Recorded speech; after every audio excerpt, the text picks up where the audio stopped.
여러분 안녕하십니까? 기계진동학 2주차 강의를 시작하도록 했습니다. 2주차 강의는 진동과 관련된 개괄적인 내용을 먼저 서론으로 조금 말씀을 드리고 그리고 자유진동에 대한 내용들을 다루도록 하겠습니다. 먼저 강의 자료하고 강의 노트에 대한 설명을 좀 드리겠는데요. 파워포인트 강의 자료보다 조금 더 상세한 워드 강의 노트가 각 주차마다 제공될 예정입니다. 그리고 강의 노트 말미에는 교재 연습 문제 중에서 풀이해 볼 만한 문제들의 번호가 주어져 있고요. 강의 노트와 강의 자료 중심으로 학습을 진행하고자 하고 교재는 주로 문제풀이에 활용할 예정입니다. 교재 연습 문제 중에서 나중에 중간고사나 기말고사를 볼 때 유사한 문제가 출제될 수 있으니까 연습 문제들을 열심히 풀어보시면 좋겠고요. 기말고사, 중간고사 다 75분으로 3문제 출제가 보통 되고요. 각 문제마다 작은 문제들이 2개 내지 3개 이렇게 출제될 수 있다 하는 내용을 먼저 말씀을 드리겠습니다. 자, 서론으로 들어가죠. 기계진동학이란 무엇인가 하는 거죠. 오른쪽에 보면은 이게 일자유도 진동, 다자유도 진동, 그리고 연속계 진동 이렇게 3개 앞으로 여러분들이 배우게 될 내용들이 되겠습니다. 그래서 여기는 1장서부터 3장까지 일자유도 진동계를 배우게 되겠고요.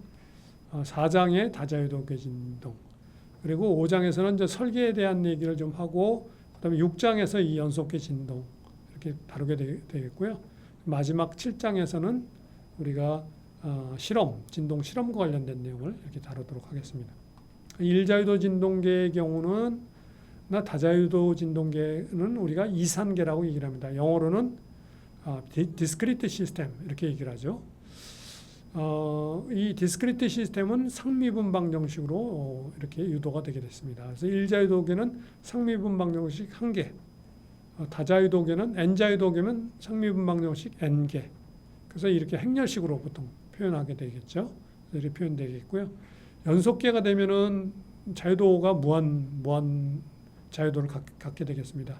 그리고 방정식은 이와 같이 편미분방 정식으로 표현이 되겠습니다. 그래서 y라는 이 변이가 연속계 변이가 시간에 대한 함수뿐만 아니라 공간에 대한 함수로 이렇게 표현되는 이런 편미분방 정식으로 표현이 돼서 연속계에 대해서는 이 편미분방 정식을 풀어야 연속계의 진동을 분석할 수 있게 되겠습니다. 자, 기계적 진동이란 말이 종종 쓰이는데요. 기계적 진동이란 물체가 공간상에서 시간에 따른 위치 변화를 일으키면서 떨림 운동을 하는 현상을 지칭을 합니다. 기계적 진동 현상은 어떤 역학적 시스템의 에너지 흐름이 운동 에너지와 보존 에너지 사이를 주기적으로 오가면서 발생하는 현상을 근간으로 합니다. 그래서 에너지가 그 기계적 시스템이 가지고 있는 에너지가 운동 에너지 쪽으로 다 갔다가 보존 에너지 쪽으로 갔다가 다시 보존에 있던 에너지가 다시 운동 에너지 갔다가 이거를 계속 왔다 갔다 하는데 이 왔다 갔다 하는 이 진동 그 프리퀀시를 우리가 이 진동계의 주파수라고 보통 얘기를 하는 거죠. 그래서 그렇게 주어지게 되겠습니다. 보통 이제 우리 이런 진동 현상을 갖다가 학습하기 위해서 흔히 우리가 이상화해서 사용하는 모델이 이 우측 그림에서 보는 것 같은 이런 질량과 스프링들이 연결된 모델을 보통 사용하게 되겠습니다. 여기 보시는 이 두 모델은 전부 이자유도 모델이 되는 거죠. 이런 식으로 하게 되겠습니다. 자, 역학 분야에서 보통 기계라는 말을 많이 쓰는데 이 말은 기계라는 말을 머신이라는 뜻으로 쓰는 게 아니라 역학 분야에서 기계라는 말은 미케닉스를 번역한 그런 내용이 되겠습니다. 그래서 기계적이라는 말은 미케니칼을 의미하는 거죠. 기계적이라는 미케니칼. 그래서 미케닉스는 물리학의 제1분야를 얘기하죠. 역학. 그래서 약간 기계라는 말 때문에 약간 그 의미가 약간 혼동이 올 수가 있는데요. 여기서도 마찬가지입니다. 기계적 진동이란 mechanical vibration, 물체가 떠는 현상.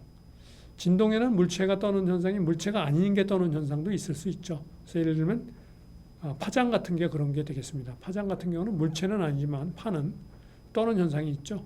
그런 현상도 진동이라고 얘기할 수 있는데 그거는 기계적 진동은 아닙니다.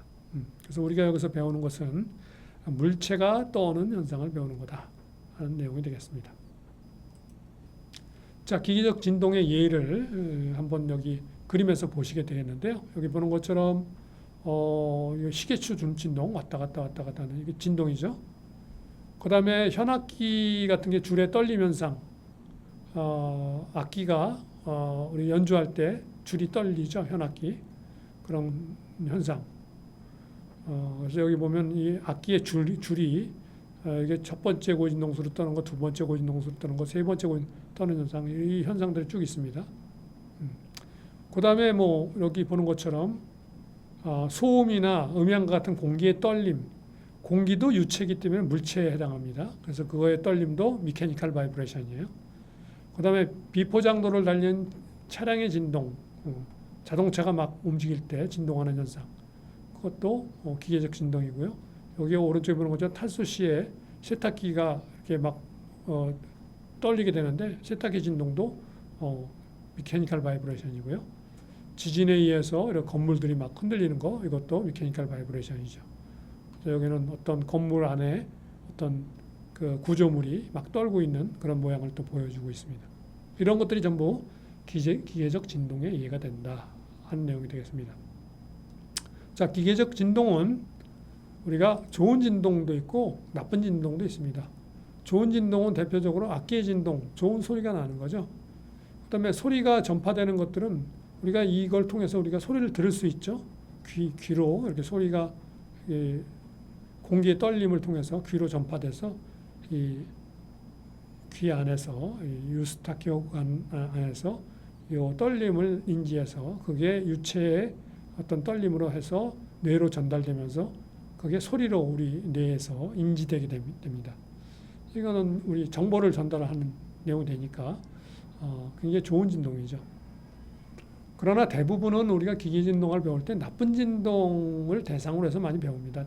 대표적으로 이 교량의 진동이 지금 촬영된 모습은 바람이 불어가지고 이 교량이 막 흔들리고 있는 모양을 보여주고 있어요. 이와 같이 교량이 진동하는 이런 모양을 볼 수도 있고 또 뭐 이 발전 터빈이 돌 때 그 터빈의 축이 막 이렇게 진동할 수가 있어요. 그래서 이 진동이 일어나면은 이 발전 터빈이 성능을 갖다가 제대로 발휘하는데 문제가 생길 수도 있고 또 그렇게 막 떨다 보면은 이게 오래되면은 이게 피로 파괴 같은 게 일어날 수도 있습니다. 그래서 이런 진동은 나쁜 진동들이죠. 그래서 주로 우리가 기계 진동학을 배울 때는 이 나쁜 진동을 어떻게 방지할 수 있을까 하는데 초점을 맞춰서 기계 진동학을 배우게 되겠습니다. 나쁜 진동과 관련된 그 대표적인 현상들이 등장할 수 있는데 그 바람직하지 않은 현상들의 대표적인 것들을 이렇게 여기 한 6개 정도 적어봤습니다. 피로, 진동하면서 반복 하중이 가해져 가지고 재료의 강성이 시간이 흐를수록 저하되는 현상, 이게 피로 현상이라고 그러죠. 그래서 이렇게 여기에 이렇게 피스톤이 돌면서 계속해서 여기 지금 이렇게 피스톤 축이 이게 커넥팅 로드가 이렇게 휘어버렸죠. 이게 강성이 저하돼서 이런 현상이 일어나는. 또 파괴, 이건 완전히 부서져 버리는 현상이 되겠습니다. 그래서 여기 지금 오른쪽에 보는 이게 여기 이 블레이드들이 쭉 달려 있는데 이쪽에 있는 블레이드들이 파괴돼서 날아가 버렸어요. 이런 현상이 있을 수 있고요. 그다음에 마모, 접촉에 의해서 진동이 있으면 마찰력을 받는 기계 요소가 여기 이제 이 저널 베어링이 뭐인데 이 표면이 막 마찰이 일어나서 없어지는 표면이 닳아버리는 이런 현상이 있죠. 이건 마모라고 그러죠. 영어는 웨어라고 그러죠. 그다음에 소음, 이게 진동하면서 불쾌한 그 소리들이 들리는 걸 소음이라고 그러죠. 좋은 소리는 우리가 보통 음악 또는 적어도 음향 이렇게 얘기를 하는데 소음이라고 했을 땐 음향과 동일한 의미지만 듣기 싫은 소리, 이거는 소음이라고 보통 얘기를 하는 거죠. 그 다음에 막 떨리다 보면은 볼트나 너트 같은 체결 요소들이 풀려버리는 현상이 있어요. 그러면 큰 문제가 생기죠. 이완. 그 다음에 제품을 가공할 때 공작 기계가 떨리는 현상에 의해서 그 가공이 불량이 발생하는 현상이 발생합니다. 이런 불량 가공 같은 것도 바람직하지 않은 진동에 의해서 발생되는 이런 현상들이라고 볼 수 있습니다. 그래서 진동이 발생하는 이런 여러 가지 바람직하지 않은 현상들이 있기 때문에 이런 현상들을 미연에 방지하기 위해서는 진동 현상에 대한 내용을 우리가 잘 파악을 해서 분석하고 설계하는 그런 과정들이 필요하게 되겠습니다. 자, 그래서 기계 진동학을 학습하는 동기가 앞에서 얘기한 그런 그 바람직하지 않은 진동 현상들을 어떻게 하면 종종 발생하는데 그 성능이나 내구성이 성능이라 하면 그 기계 시스템이 어떤 일을 하려고 만들어진 거죠. 그 일을 제대로 못하게 되는 게 성능이 제대로 발휘 안 한다 하는 거고요. 내구성이라 하면 그 일을 하다가 오래되면은 그 기계 시스템이 뭐 망가지는 그런 현상을 내구성과 관련된 현상이라고. 이 두 가지가 그 기계 시스템을 설계할 때 항상 고려를 해야 되는데 바람직한 시스템의 성능과 내구성을 갖다 보장하기 위해서는 이것을 갖다가 분석할 수 있는 공학적인 지식과 경험을 갖추어야 되는데 관련해서 진동 현상이 대표적으로 이 성능과 내구성을 보장하기 위해서 우리가 분석해야 되는 그런 현상이 되겠습니다. 기계 진동학을 학습하기 위해서는 앞에 1주차에서도 배웠지만 공업수학에서 등장하는 상미분 방정식 해법 이건 알아야 되죠. 공업수학 1에서 여러분들이 학습했던 내용이 되겠는데요. 그거 외에 편미분 방정식도 풀이할 줄 알아야 되고 고유치 문제도 풀이할 줄 알아야 되고 편미분 방정식의 경우는 이런 식으로 주어지는데 이거는 보통 변수 분리 방법을 통해서 많이 풀이가 되죠. 그래서 그런 내용들이 그 선행 학습해야 되는 그러니까 동력학 지식은 당연히 기계 진동학을 배우기 위해서 필요하고요. 수학적인 지식들도 필요하다. 그래서 이런 내용들을 미리 학습을 하고 기계 진동학을 배워야 되기 때문에 기계 진동학은 보통 3학년 과정에서 다루게 되죠. 네. 자, 그래서 이번 학기 통해서 1주차 끝나고 지금 2주차에 들어섰는데 어떻게 배울 것인가 하는 것을 갖다가 이렇게 지금 계획을 말씀드리겠습니다. 그래서 중간고사 전에 중간고사 8주차에 보는데요. 2, 3주차 오늘하고 다음 주하고 일자유도 진동계의 자유진동, 고유진동수하고 고유진동수하고 자유진동하는 그 현상을 다루는 요거를 2, 3주차에 배우고요. 4, 5주차에는 강제진동 중에서 조화가진, 그러니까 외부로부터 가진이 이 진동계에 주어져 있는데 그 가진력이 조화함수로 주어질 때 그때 그 진동계가 어떻게 진동하는가 하는 걸 4주차와 5주차에 다루고요. 그 다음에 6주차와 7주차에는 그 외부로부터 주어지는 가진력이 일반 형태에 의해서 대표적으로 충격이 들어온다든지 하는 내용이 되겠습니다. 그런 내용들이 주어질 때 그 진동계가 어떻게 반응하는가 하는 것을 6주차와 7주차에 배우게 되겠습니다. 그리고 중간고사 8주차에 보고 나서 그 다음에 후반기에는 9주차, 10주차에 이제 이 중간고사 전까지는 일자유도 시스템에 대해서만 다루는데요. 그게 그만큼 중요해서 이건 거의 이 기계 진동학 전체 과정의 반을 일자유도 시스템을 배우죠. 이걸 탄탄히 잘 배워야 그 다음에 다자유도 시스템에 대한 것도 이해가 잘 될 수 있기 때문에 그러는 거죠. 그래서 다자유도 모드 해석에 관련된 내용들을 갖다가 여기 들어가면서부터 이제 모드라는 개념을 배우게 됩니다. 이게 고유 벡터와 관련되는 건데요. 그리고 고유 진동수는 고유치와 관련되고 이 두 가지 내용에 대한 내용을 갖다가 9주차, 10주차에 다루고요.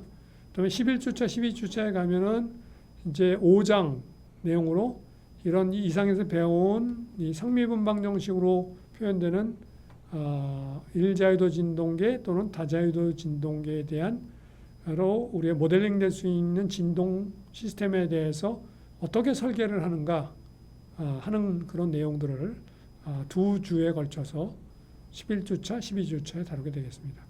이게 끝나고 나면 그 다음에 13주차, 14주차에는 연속계, 편미분방 정식으로 표현된다고 그랬죠. 연속계가 대표적으로 현의 진동, 악기의 그 줄이 있죠. 또는 보의 진동, 평판의 진동, 이런 것들을 여기서 이렇게 13주차, 14주차에 다루고요.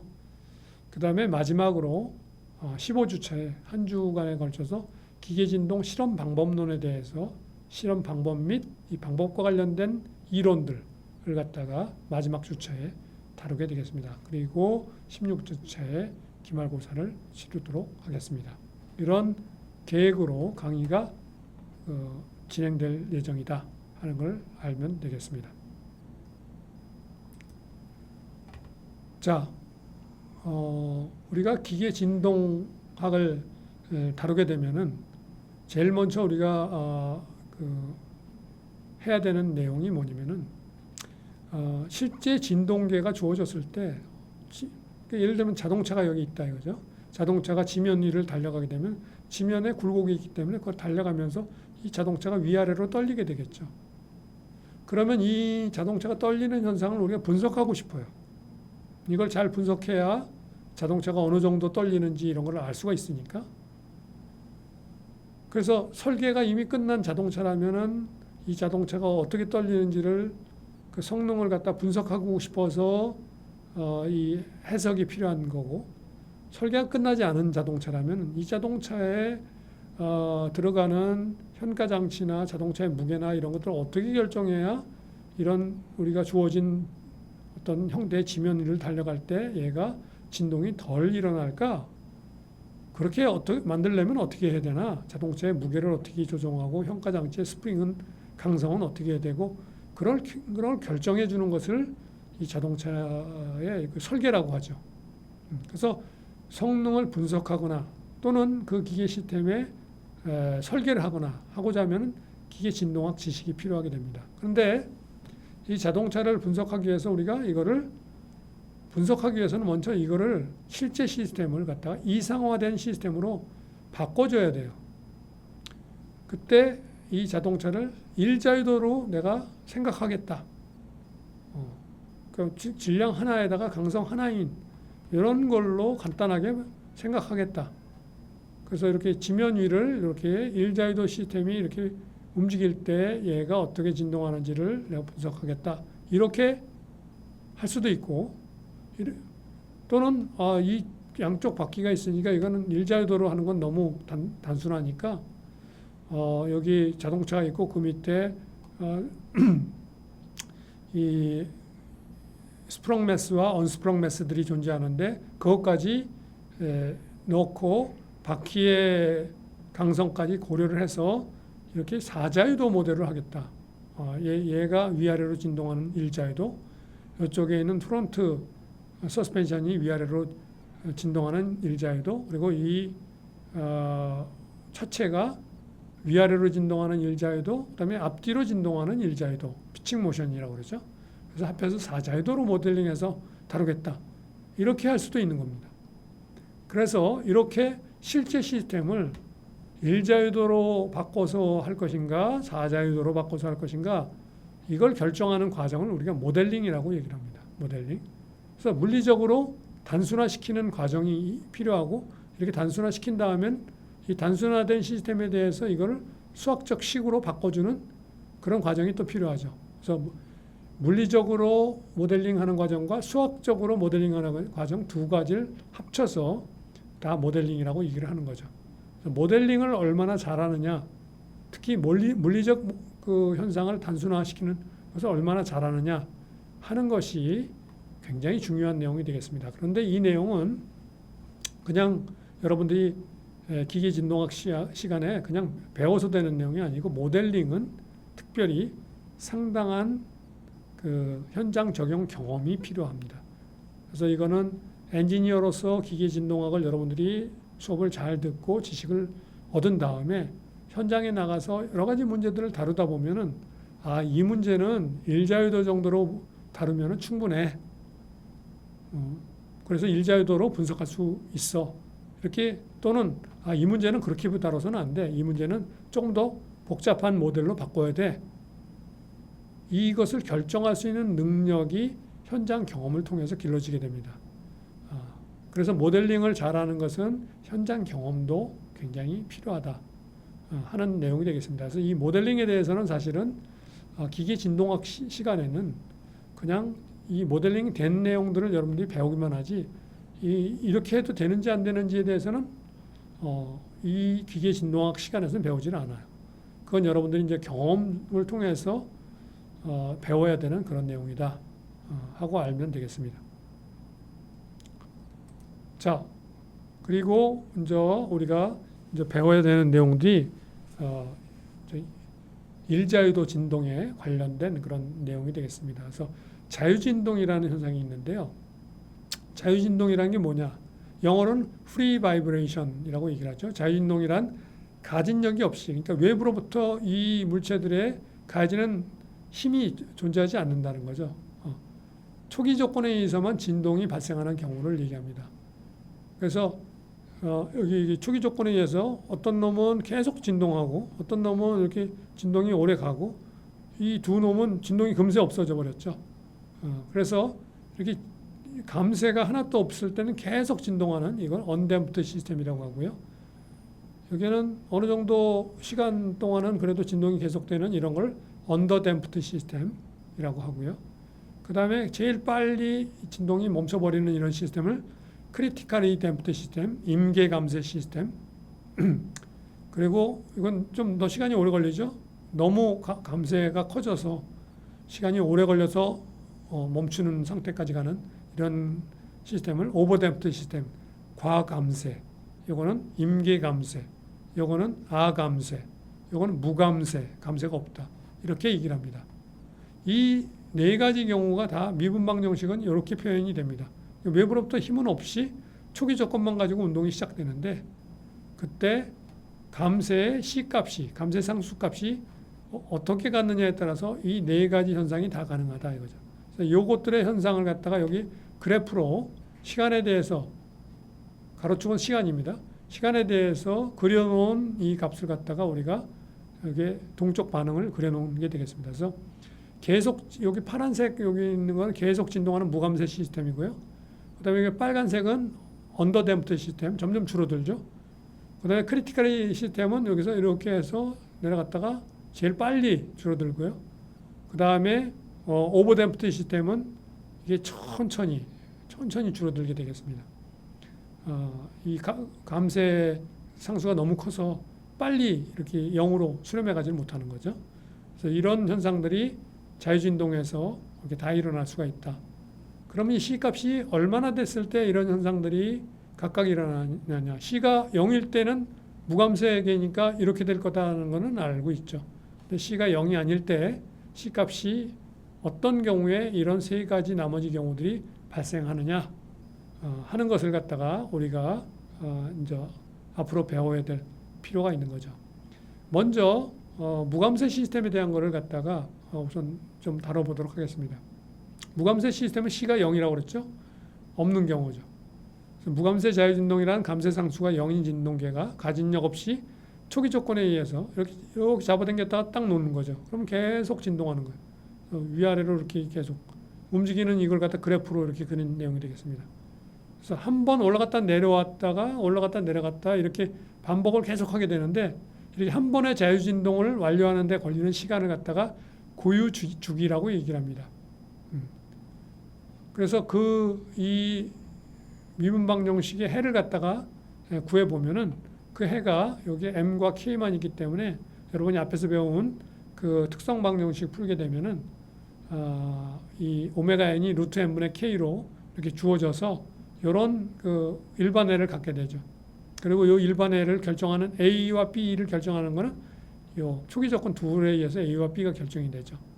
그래서 처음에 이렇게 잡아당겼다. 요거는 0으로 주고 요거는 갖고 있다가 딱 놓게 되면은 이런 현상이 일어나게 되기 때문에 요 중에 하나만 이렇게 이제 주어지게 되는 이런 조화 함수로 계속 진동하는 그런 그 솔루션으로 만족하는 그런 결과가 얻어지게 되는데, 그때 이 오메가 n을 갖다 우리가 고유 진동수라고 보통 얘기를 합니다. 오메가 n.